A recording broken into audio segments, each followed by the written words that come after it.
धुळे जिल्ह्यातील पिंपळनेर परिसरातील घोडेवाल या ठिकाणी एका आनंदाच्या लग्न समारंभाचं रूपांतर थेट रक्तरंजित रणांगणात झालं। विजयगिरी गोसावी यांच्या मुलीच्या लग्नावर गुजरातमधील सोनगड येथील संशयितांनी नियोजनबद्ध हल्ला चढवत तिघांची निर्घृण हत्या केल्यानं संपूर्ण धुळे जिल्हा हादरून गेलाय। धमक्यांपासून थेट खुनापर्यंत हा प्रकार पोहोचला। विकृत मानसिकतेचा यामध्ये कळस बघायला मिळाला। लग्नाला सुरुवात होण्याआधीच 18-19 फेब्रुवारीला सोनगड येथील काही संशयितांनी सोशल मीडियावर व्हॉट्सअप स्टेटस ठेवून उघड धमकी दिली होती। तुम्ही लग्न कसे करता ते आम्ही पाहतोच, अशा उर्मट आणि उघड इशाऱ्यांनी वातावरण आधीच तापलं होतं।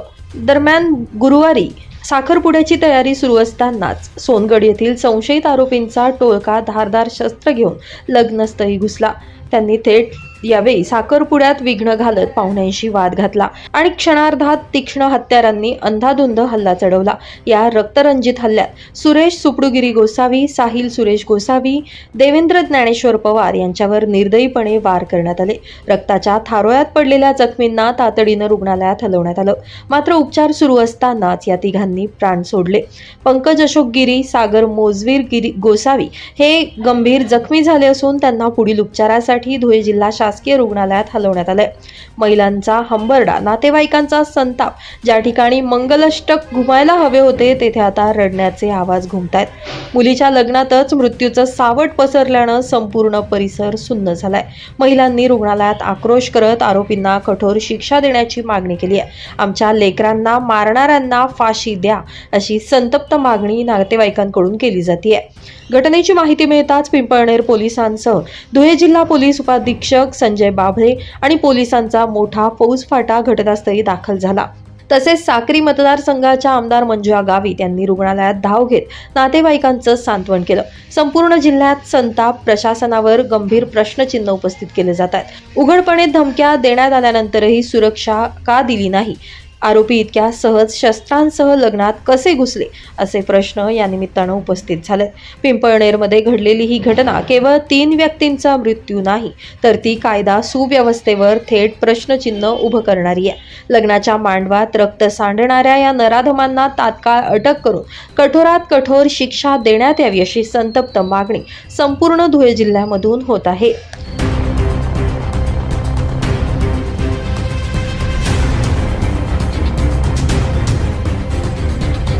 मी अशोक गिरी, माजी नगरसेवक साक्री, भटके उन्मुक्त हक्क परिषद उत्तर महाराष्ट्र शिवसेना संपर्क प्रमुख। इथं पिंपळनेर इथं घोडेमाल इथं माझ्या भाषाची मुलीचं लग्न होता। विजू गोसावी त्याची मुलीचं लग्न होता। त्यांनी पत्रिका दिली। मुलगी पिंपळनेरची मुलगी सोनगडला दिलेली आहे। तर सोनगडला दिलेली आहे तर सोनगडवाल्यांचे जरा वागणूक, त्यांचे जे ना राहणीमान सर्व आहे ना, ते लोकांना कोणाला बी भांडतात।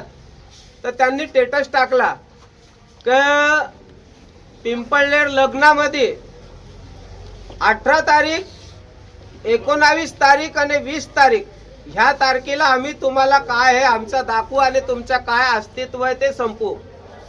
तर मी रात्री मुंबईला होतो। मुंबईहून येताना 11 वाजता पिंपळनेर इथं माझ्या भाषाकडे गेलो। म्हटलं भाऊ, हे लोक असे स्टेटस टाकताय, तर स्टेटस टाकताय म्हटलं तर तुझ्या घरात लग्न आहे म्हटलं तर लग्नात भांडण व्हायला नको म्हटलं तर तू तिथला नवरदेव आहे त्यांना सांगून काही समजून दे ग, जेणेकरून भांडणं होणार नाही। पण तरी माझ्या मनात धाक होता। माझ्या मनात धाक असताना म्हणे मामा म्हणे तसं काय होणार नाही, तुम्ही या बिंदास म्हणे, आज साखरपुडा आहे म्हणे, रात्री हळदी आणि उद्याचं लग्न आहे म्हणे, तुम्ही आता म्हटलं बघा। तरी मी जयू अण्णाला सोबत घेतला। जयू अण्णाला साक्रीहून निघताना, साखरपुड्याला निघताना जयू अण्णाला सोबत घेतला आणि साक्री पिंपळनेर पोलीस स्टेशनला गेलो की जेणेकरून माझ्या मनात धाक होता की भांडणं होतील। कोणाच्या लग्नात जर भांडणं झाले तर त्याच्या त्या भांडणामुळे कोणाच्या लग्नाचं नुकसान व्हायला नको, म्हणून आपण पोलीस स्टेशनला जाऊन हे व्हिडिओ वगैरे तर त्यांनी जेवढे स्टेटस टाकलेले होते ते स्टेटस मी तिथं दाखवले। पण अण्णांनी साहेबांना फोन केला। अण्णांनी साहेबांना फोन केला असताना साहेब आज शिवजयंती, छत्रपती शिवजयंती असल्यामुळं साहेब कार्यक्रमाला होते। तर अण्णा बोलले भाऊ म्हणे एक काम करू, आपण संध्याकाळी म्हणे तिथं जाऊ म्हणे आणि साहेबांशी भेटून घेऊ। आता म्हणे ते नवरीवाल्याच्या बापाला भेटून येऊन जात। आम्ही तिथं भेटायला गेले तर ऑलरेडी ते तिथं आलेलेच होते, चक्कू वगैरे घेऊन खिशातून सर्व। जसे आम्ही गेलो, बसायला गेलो, तिथं बोलायला गेलो, तर बोलताना आम्ही बोललो, म्हटलं भाऊ असे असे स्टेटस का बरं ठेवता, कोणाचं लग्न होऊ द्या असं तसं. त्यांनी मागं पुढे विचार केलाच नाही. माझा भाऊ आहे, माझ्यापेक्षा लहान सुरेश गिरी, सुकडूगिरी गोसावी, त्याला डायरेक्ट मारून टाकला. जेव्हा त्याच्यावर सुटलं तर तिथं देवेंद्र ज्ञानेश्वर पवार गेला, त्याला बी घाव मारला.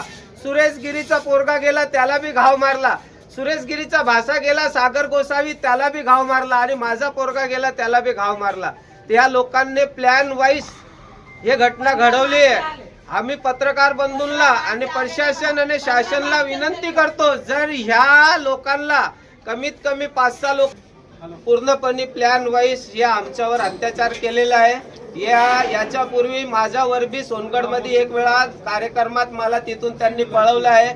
पण मी एक सामान्य कार्यकर्ता असून मला समजतं म्हणून मी माझा निघून आलो. त्यांच्या काय नादी लागलो नाही. त्यांच्या हे कारण नेहमी त्यांच्या असतं. पण ते झालं.